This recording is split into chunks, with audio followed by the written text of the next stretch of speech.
Hello, ladies and gentlemen, and everything in between. Welcome back to Geeks Reads. Today I want to talk about Grey Sister by Mark Lawrence, image of which you'll see here.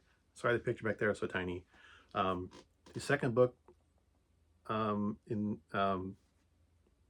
second book in the series, Book of the Ancestor. I think is the name of the series. Who the hell knows? Second book of the Ancestor. The direct sequel to Red Sister. At least the first chapter of this book takes place immediately after the events of Red Sister. There will be some minor spoilers for the previous book and this one. Basically, the end of the last book culminated in a battle. People are injured, so there's a little bit of the aftermath that we get there. And then it jumps ahead a couple of years. Nana has grown a bit. There's been some changes at the school, some changes with Nana. She's, been having difficulties at school in spite of all the progress she made. They kind of gave her what I consider an artificial setback to make it harder for her to advance. So, they've changed. They've gotten a couple of new teachers. Nana has a few new, at least one new antagonist in the school. Who is very good at manipulating people. She's another student who is older, and from a wealthy family, very privileged. She feels very privileged and kind of looks down on anything that Nana does to exist, basically. And anytime Nana actually gets the better of her, she keeps trying to escalate things. Zol is still there. There is still the prophecy of the chosen one. Zol is the chosen one. Nana is supposedly the shield, her protector. So that's still going on. I think Zol's character is interesting in this book in that she has become... She's still very standoffish, very, very unemotional, very distant, but fractionally less so. Especially towards Nana. Nana seems to be the only one that she has any respect for whatsoever. But it might also be, it's hard to tell, but it might also be because Nana is pretty much the only one who can match her in skill and ability. Nana is a 3-blood, whereas Zol is a 4-blood. I'll go back and explain some of this stuff if you haven't read the first book. But there's also political intrigue. In the previous book, there were obviously some corrupt politicians, corrupt members of the church, and that continues in this book. Some people of the Inquisition come to the church to quote-unquote look into things, and a lot of political machinations going on behind the scenes and in front of the scenes. And, Abbess Glass is trying to walk a fine line between what she wants, what she feels is best for her and the world and the students, the novices under her care, and, the corrupt influences that are trying to either eliminate her or take control of the church.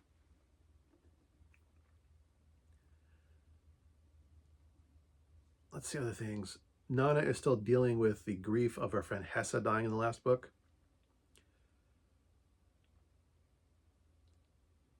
And that's a plot point too. There are also some challenges that Nana has to overcome, and I think she does a creative job of doing that too. There's a test that she has to take as part of her training, and it's something she's not good at. In spite of all her power and her skills, there are things she's just not good at. And so this test is something she expects to fail. Everyone expects her to fail, and she finds a creative way to approach this problem, and I was really interested by that. So that's the minor outline of what's going on here. Nana's got some choices to make. Abbess Glass has some choices to make. That's like the basic structure of basically Act 1. These are the characters in question. Ara is still there, who is like if Zol is in first place, Nana is in second place. Ara is basically in third place behind, as far as skill and power among the novices. Ara is still there, but she plays a much smaller role in this book. Actually, so does Zol. I think this book really focuses on Nana a lot, um, without like using. I mean, we get other characters, but there's a lot focused on her and in her head, and not as much with other characters. Not necessarily a bad thing. I really like the world building that Mark Lawrence has done here. One of the things we learned from the previous book was that this is not the home world of the human race, or whoever you want to call these people. They're from another world. They came here in arcs. The arcs are powered by ship hearts. The ship hearts are used to fuel people's. It makes people's magic stronger. The magic that they can use. They can draw power from the ship hearts. We also learned that this world is around a dying star. So the world is getting colder.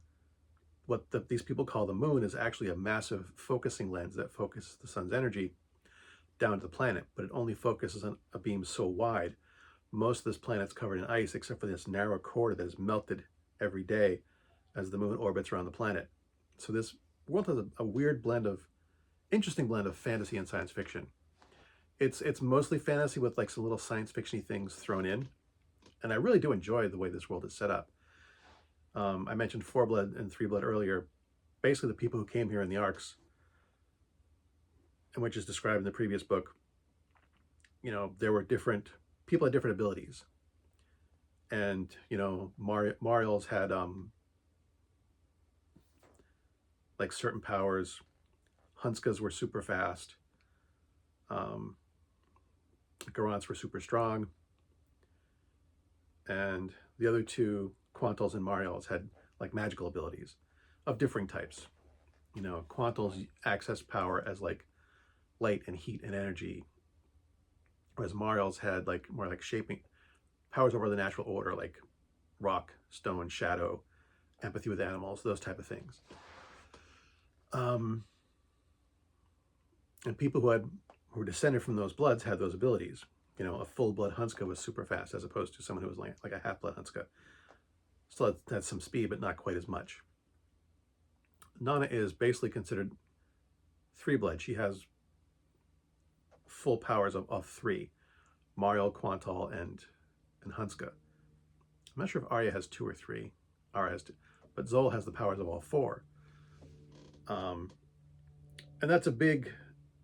These people are rare, and people with multiple bloodlines are even more rare. But it's also an important part of how the world is structured. People go to study at this convent, they tend to try to pick people who have some of the ancestors' blood in them. And other organizations do the same thing. We learn in this book that where we have gray sisters and red sisters, and holy sisters at the convent, there was also a monastery. They have red brothers, gray brothers, and holy brothers. So there is a corresponding boys' world, where the church takes in men to train them in the use of their abilities. So we do learn more about the world and about the politics. I found the first section of the book hard to get into, though. I mentioned, they brought in new teachers, brought in new antagonists. They made, they gave Nana a setback that made it harder for her to learn. I feel a lot of that stuff, it reminds me a little bit of Harry Potter again, where every year there was a new professor of professor of dark arts. Every new dark arts professor every year. Harry Potter had new antagonists, not just Malfoy, but he was the continual foil, but there were other foils that came into.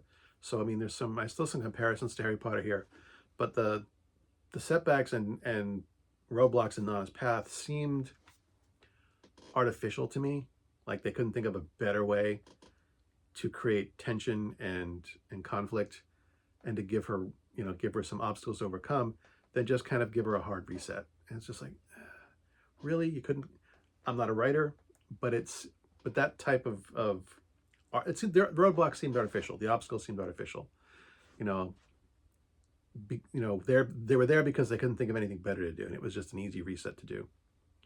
So that's one of my criticisms. Other than that, though, The book is still very, very interesting, and it definitely picks up more towards the end. You know, once you get past some of that, once you really start getting to the meat of the story, I found it really, really interesting.